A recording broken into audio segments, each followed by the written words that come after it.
Awesome. Well, here we go. NAAIM Confidential, episode number 17. This one's going to be a special one because we just had our big conference and we are not going to do the normal thing we've done before. We're actually going to discuss some of the key takeaways for the conference. I personally am excited because I was unfortunately not there. So I'm going to learn a lot from both of you. And I'm also super excited to introduce both of our speakers today that are going to give us some insights. We got Paul Culbreth here with Culbreth Wealth Management, and then Laura Redfern with Shadowridge Asset Management. And so welcome both of you. Thanks, Ben. It's great to be here. Thanks, Ben. And it's going to be great because Laura, you've been there before a few times, and Paul, completely new. So we're going to get both sides of the spectrum here on the conference. So let's start off with key takeaways. What were a few of your guys' key takeaways? You can go first. Yeah, I'll start. I'm completely new to NAAIM. I just learned about NAAIM not even 3 or 4 weeks ago through my ProShares contact, Mike Warren. Mike was asking me if there's anything he could do for me, and I said, I'd really love to, meet some more guys like myself that can help me, in this business. And he's like, well, funny enough, there's this conference in this great organization, NAAIM, told me all about it. And I was like, I'm all in, see if you can get me a pass and, I'll drive down there. What I was blown away with is just the diversity of practices, approaches to investment management. In the first meeting that I attended, which was the solo advisors meeting, where everybody went around the room and just kind of told a little bit about, what they did and how they did it and what, their niche was. That's really when I realized that, hey, this is just for me because, I don't want to learn from a bunch of people that are doing the exact same thing I'm doing. I want to, get a broad array of insights, and that's exactly what NAAIM is. Yeah. Perfect. Thank you for sharing. How about you, Laura? I'm going to piggyback off of what Paul said. I think part of the wonderful part of this community at NAAIM is the diversity of thought. And not only that, but the fact that the members are so willing to share. One of my favorite portions was actually on the last day. They had 2 different secret sauce panels. One was on financial planning and one was on trading. And rather than making it just a general, this best practices kind of thing, which is what you often find at conferences, this really dug in deep and got into the nitty-gritty about how to have a successful financial planning relationship and build that with clients, and how to do some trading that was just really interesting, and I think very fulfilling and satisfying because it wasn't general. It got into some real specific techniques for the benefit of everybody who's there. So that really stuck with me. I also really enjoyed the diversity on the agenda. So there were some things that were for traders because everybody there has an interest in active trading, but that wasn't just it. If it was only that, I honestly might have been a little bit bored because I'm more on the financial planning side of things at our firm. But there were topics that applied to other areas. We learned about cybersecurity, for example, was one of my favorites, put on by Know Before. And those were great tips just for having good practices when you are online. And I'm going to share those with clients even. So it was a whole realm of things that was on the agenda and just some really great folks in all the areas. Awesome. Well, thank you. Yeah, definitely with the agenda. I know at Scarecrow, we have a few people that go to the conference each year, and not all of them are advisors. Some of them are on the marketing side, so they enjoy seeing some of the marketing speakers. But they gave me notes on what their key takeaways were from the conference. There was a lot on cybersecurity, so maybe we can jump into that one here soon. And then there was a lot of AI talk. I mean, AI seemed to make its way into a lot of the different presentations, even if they weren't solely focused on it.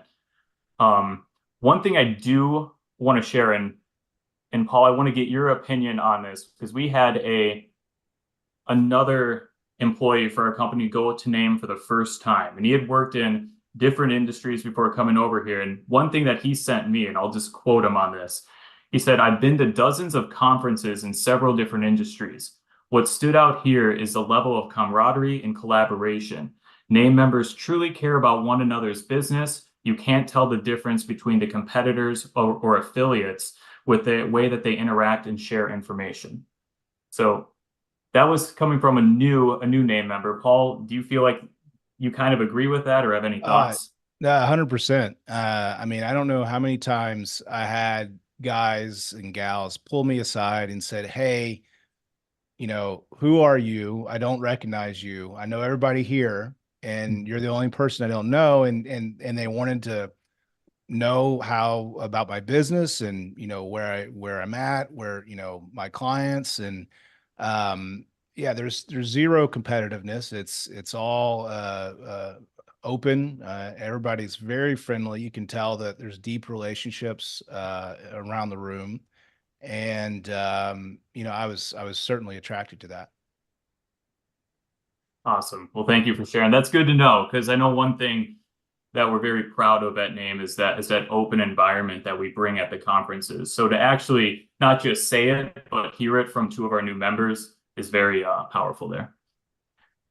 So yeah, let's jump into maybe some of the speakers. I know I got notes from my team over here, so I can share as well. But Laura, you had mentioned the cybersecurity. Is there anything that you took away from that you think is important to share? Sure. I was fascinated that there is a service that firms can sign up for that does a fake phishing email.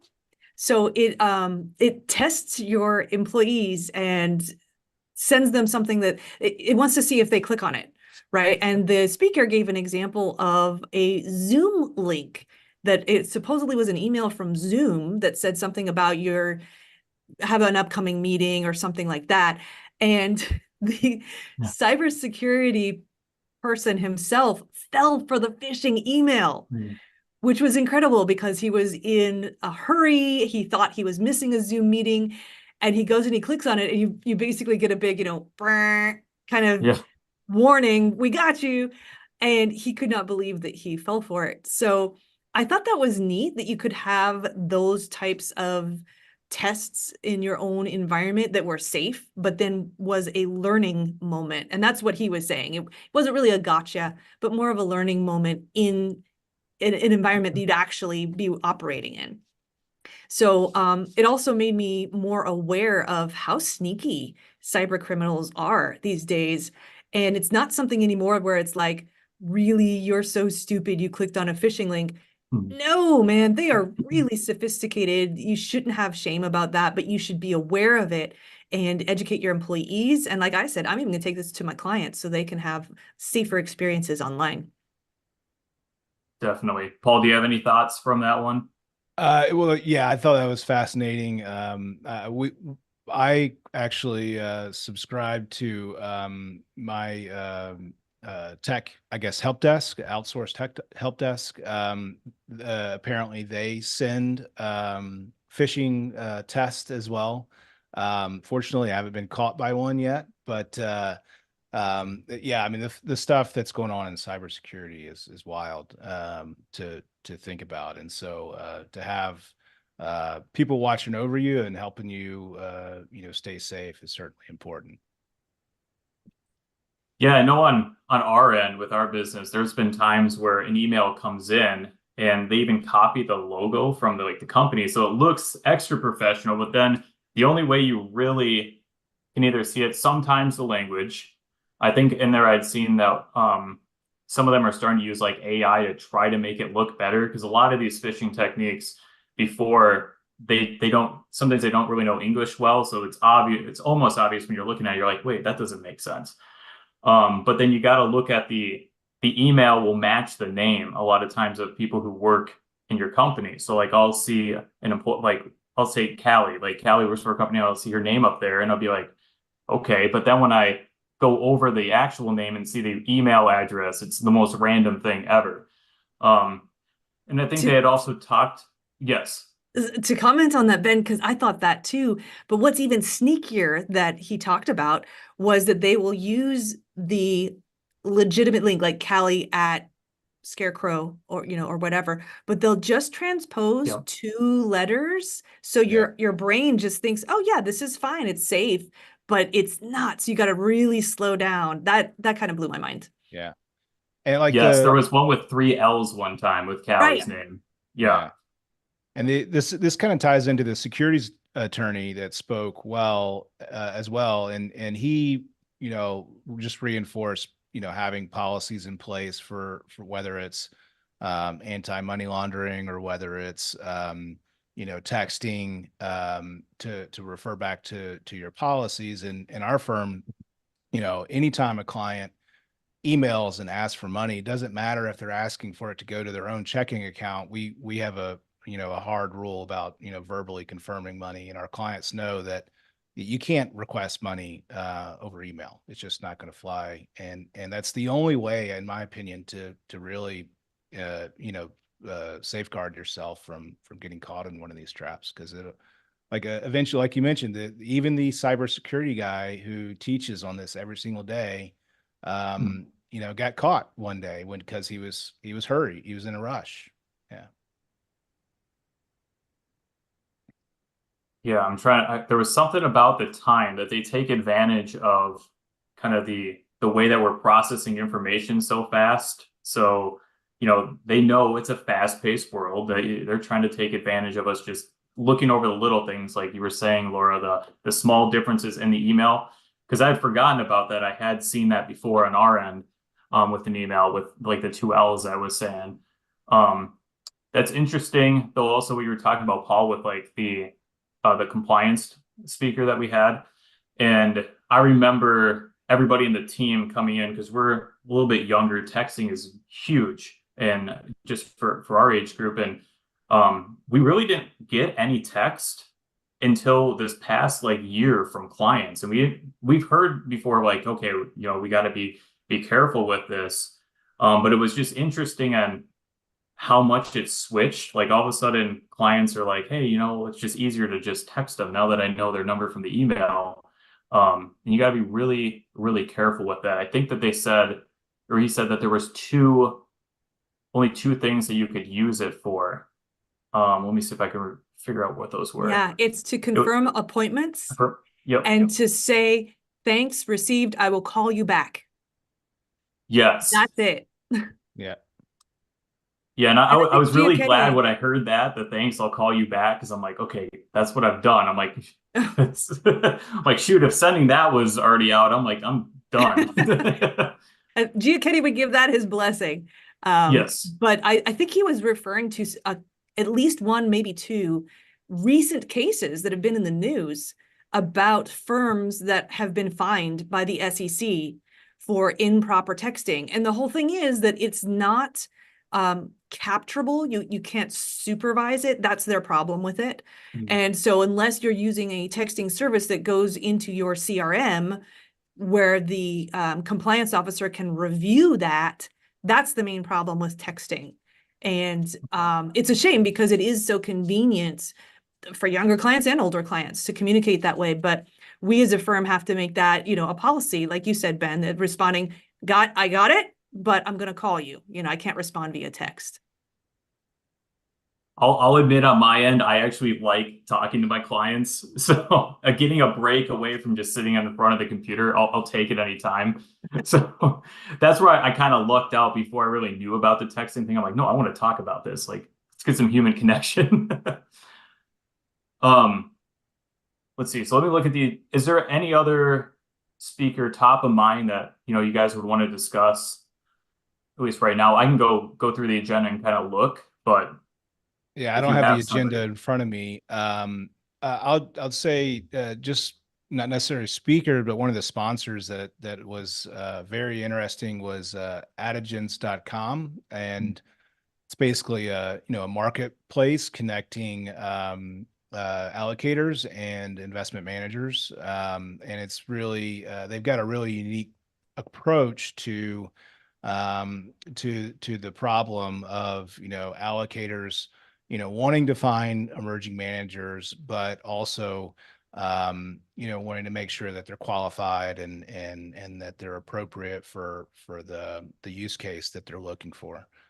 So that was a fascinating, just really interesting what they're doing.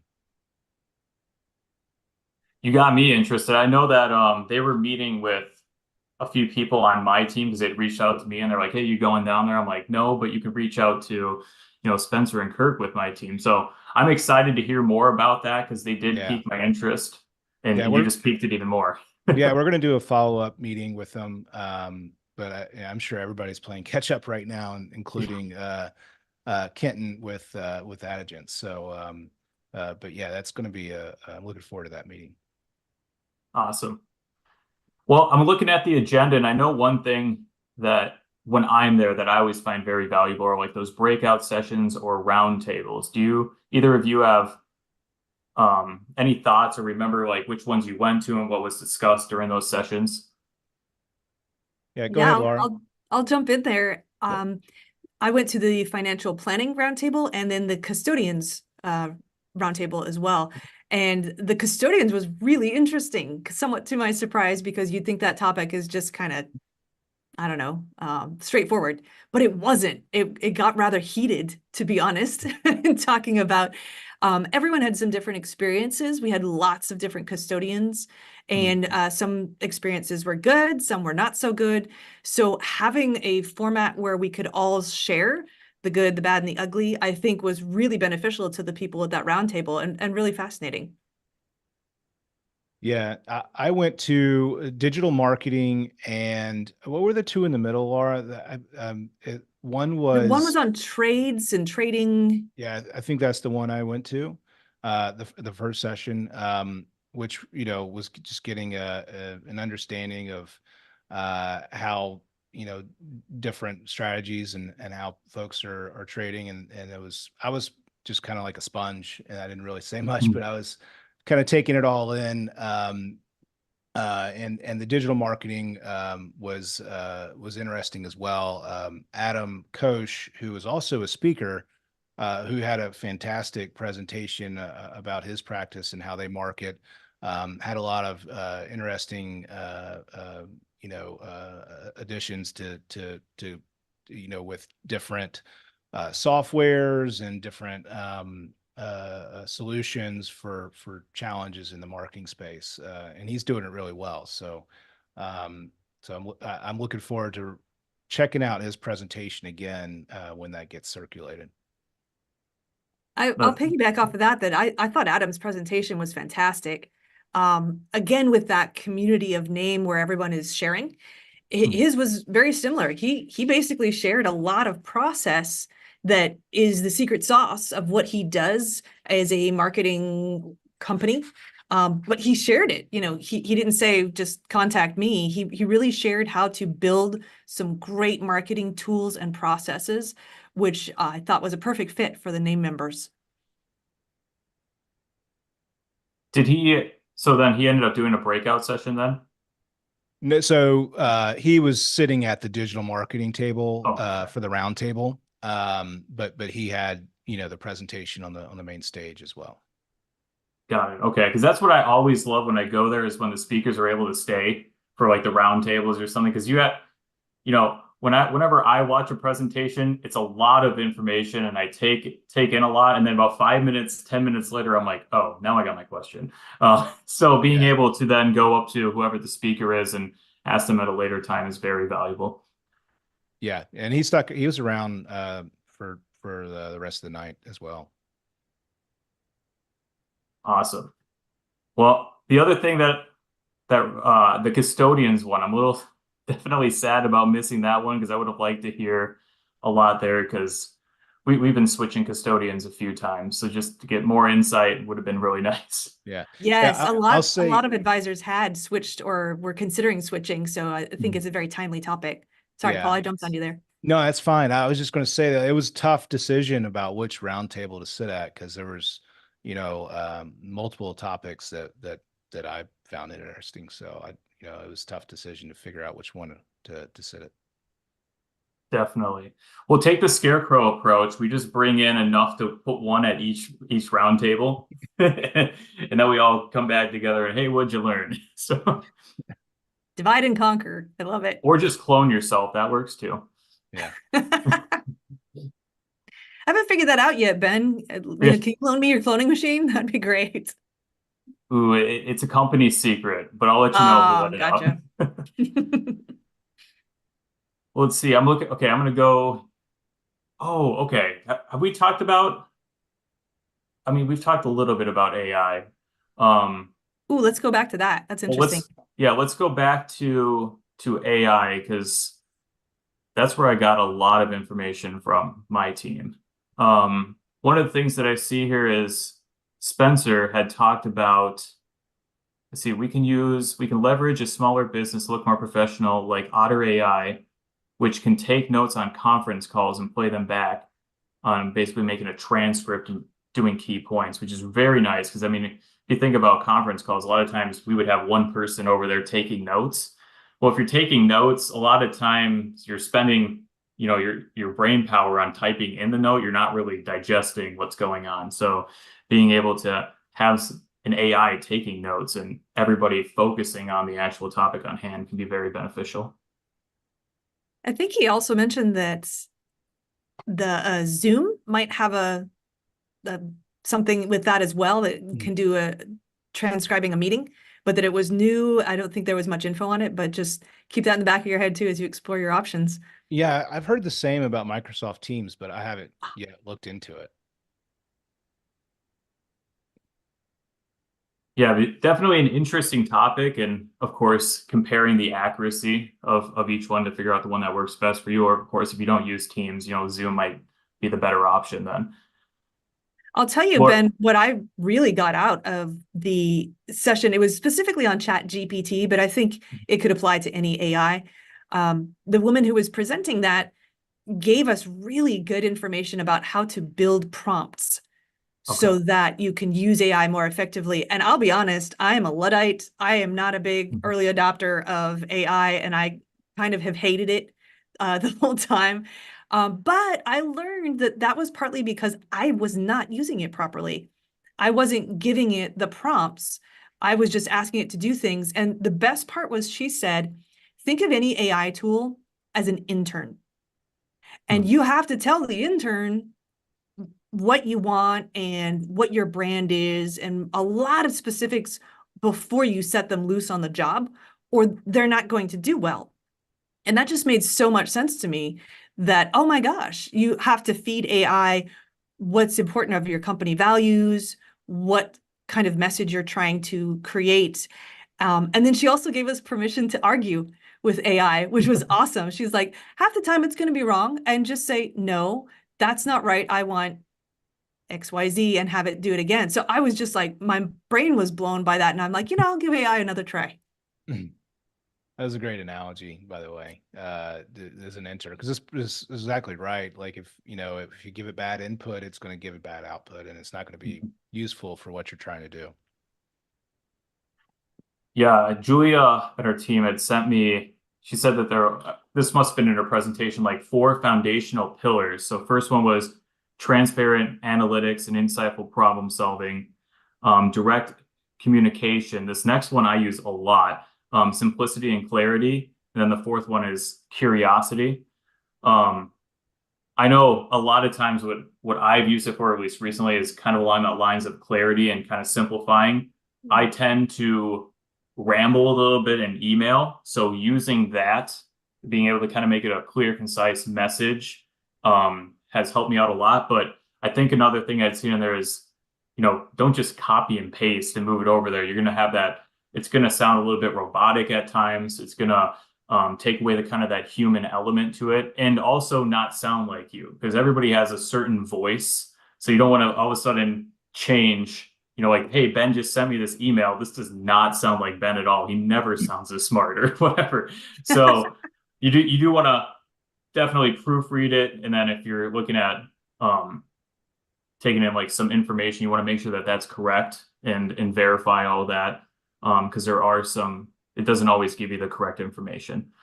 One thing I have a question, and I don't know if she brought this up in the presentation, but I've heard that, everything that you put on like ChatGPT is public information. So you got to be careful on some of the things that you're putting in there. Did she cover that at all? She did. Okay. She mentioned that, and a few advisors were surprised to hear that, I think. But yeah, she definitely brought that up. Okay. Yeah, Good to I was know. actually surprised that people were actually putting confidential information in there, because like, who knows where that thing's going, but Yep. it's not a place for confidential information for sure. What was the example she remember? Do you remember, Paul? Someone entered information, like it was a whole client profile with social security Yeah, they put numbers and everything that they put into Chat Oh, GPT for some reason. And then they were baffled when that was out there in public information. I think they even had maybe not a lawsuit, but some kind of reprimand because they put that out hmm. there. So you got to be careful when you use these tools. yeah, absolutely.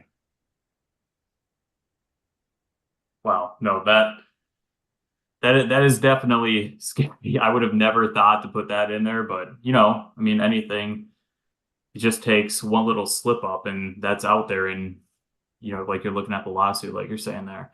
So definitely be careful with what you're putting into there. Um, yeah, is there anything else? I'll look through the rest of my notes here, but is there any other thoughts from that talk on the AI then? Nothing else. I don't have anything else. I think it reiterated some other things that I knew. For example, don't have AI just write your blog post Mhm. because it's obvious, like you said, Ben, it's going to be robot speak. So you have it as a starting point for maybe an outline or to help you revise, but you're never going to get rid of that human connection. You Right. need to have that. Think of AI as a tool, or like she said, as an intern. That was my biggest takeaway. Yeah. I mean, personally, like I've not really scratched the surface of AI that much, but what I have used Chat GPT for is if I'm ever on a writer's block and I Mhm. just need to get some ideas going, I think it's really good for that. But that's about the extent that I've used it. And Paul, did you love that one member shared at the end of this session? He uses AI in his car to plan his vacation. I never thought of that, but he said he could ask it for the best times to visit a certain place and make reservations and just all That's kinds of cool. stuff. So that was another creative use of AI. Yeah, yeah. That that's pretty funny. I can't imagine doing that. I'm like too much of a control freak for my vacations to do that.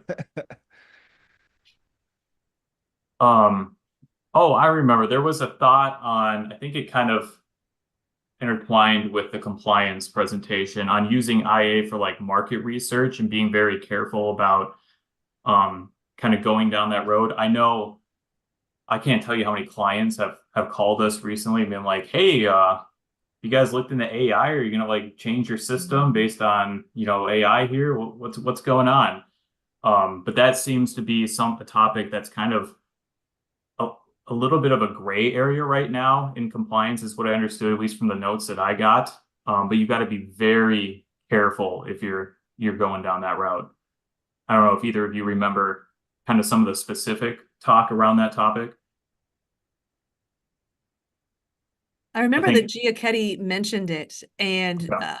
I mostly like what you said, Ben, that it's way too new and way too gray for him to advise firms to use AI for research. As we know, AI can hallucinate and give you Yes. completely wrong information, and that's terrible. So he was on the side of being really clear on your disclosures if you're using a specific type of AI, and how you are using it, but also not being AI is a term that we're using and we're throwing about as if it's something new, but a lot of strategists have used some type of tool that could be considered AI for years and years. That's not True. really anything new. So I think he was also saying you don't have to really change what you already are doing. If you've always used a certain tool to help you in research, that's fine. Just don't go overboard. Well, and I think Is kind of what I. my takeaway from that was, even if you're using AI for research, the AI is not pulling the trigger on the decision for the trade. So it's not a disclosure event.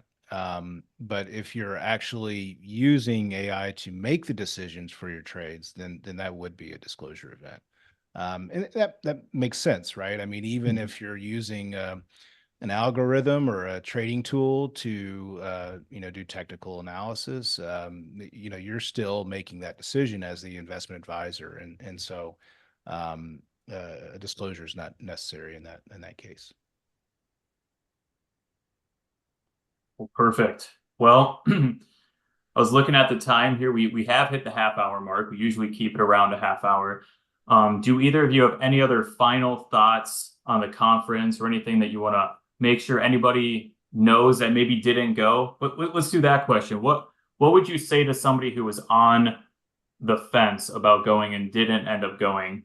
What might they have missed out on, or what might you suggest to like kind of spark some more of their interest based on you being there? Yeah, I think they're missing out on the people. The people are fantastic humans that have, unique experiences, unique businesses that you can learn from. And so one of my favorite parts of the conference was the name exchange live. And what I got out of that specifically was I was exposed to some new software that I'd never seen before and that I'm about to implement into my practice. So, I have no doubt that there's, tons of, takeaways that can, be meaningful to your practice by, attending one of these events. Ditto, ditto, ditto to all of that, Paul. That's very well said. I'll build on that. That my husband, Ryan, says that he would not be where he is today without the relationships that he built in NAAIM. And that's not just attending the sessions and getting the information. That is really connecting with people who will help you be at the top of your game, not just tell you about it, but really help you build your business in whatever direction you need. The connections and the people are just amazing. So if you don't go to the conference, you're missing out on one of the best parts of membership. Absolutely. Definitely. Well, I mean, I can just say ditto for everything you guys are saying right there. I mean, we wouldn't be the company we are today without a lot of those relationships that we built through NAAIM. And yeah, going there, it's one of the easier conferences to me to just kind of go up to anybody and all of a sudden start a conversation. I mean, a lot of those bigger conferences, there's so many people. You might make a little bit of a connection there, but at NAAIM, everybody's just so open. We get everybody active with like games or what was it? It was a shark kind of dinner with that the we sharks. Had. Yeah. At SeaWorld. Yes. But let me tell you, the sharks were nothing compared to the people at Cornhole. Woo. That was intense. Yes. Yeah, gets a little competitive sometimes. So if you're a competitive person, that's a reason to go right there for cornhole. And we usually have some bigger event to attend. It was the aquarium is what the word I'm looking for here. And then we have some kind of activity, be it like the cornhole or something that we can get everybody kind of pumped up. And there's drinks, there to just kind of socialize too. So yeah. Well, I want to thank both of you, Paul and Laura. Thank you so much for coming on here and providing all of the good key points on the conference. And I will see you guys both there next year when we're at the UK. I'll be at Outlook too later on this year, but definitely UK as well. Yeah, looking forward to seeing you there, Ben, and hope to hear more stories about the new baby at that point too. Definitely, we'll do. I'll keep you guys posted. Cheers. Awesome. Well, thank you so much. Thanks. Have a great afternoon.